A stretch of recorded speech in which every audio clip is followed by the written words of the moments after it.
Episode 2 brings us probably 6 months behind of where episode 1 is. So it's Mila and Lucas just graduating college. At that time, Lucas is really excited to move to Amsterdam. I cannot wait to live together, but we have to start getting organized. What about the visa? I still don't have a job. We'll be together. He's under the impression that Mila will be coming with him, and he just can't wait to start their lives together there. Mila is a little like, I don't know. Mila's hiding the secret that she got into this writer's program and needs to break the news to Lucas, let him know that they're not actually going to move to Amsterdam together. These programs are coveted, and so she wasn't expecting to get in, but still Lucas pushes back because he feels like the rug was pulled out from under him. He had planned this whole move across the country, no small feat on his part. And she, at the last moment, just bails. The best scene in episode 2, and definitely the most important scene, is the rooftop. One of the longest scenes in the series, and it was also one of the most challenging because it's incredibly emotional, and there was also lots of choreography and blocking. They basically move around the entirety of the roof. At this point, she reveals her secret to Lucas. Lucas, there isn't gonna be a move for me. Mila's position is such a bad one. She didn't tell her boyfriend that she wasn't gonna move with him. She's coming from a place of like, he's gonna be mad. What makes that fight so good is that neither of them are wrong.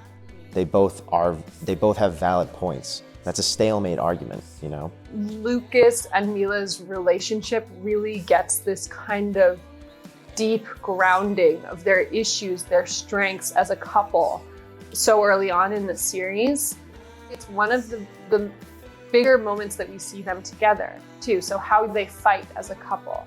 Going into it, we had blocking and we had rehearsed it and we were really confident about it, but it's another thing to just say, okay, now go and get it. And oh, by the way, you only have an hour before the sun goes down. So we got to get it now, and we got to do it 15 times. So we have enough angles to cut everything together. We really tried to create blocking that was sort of mimicking the direction of the conversation, where they're getting further away from each other, then they're closing in on each other. One's chasing the other one, the one's running away. What made the rooftop scene so hard to film was just that it was really, really cold.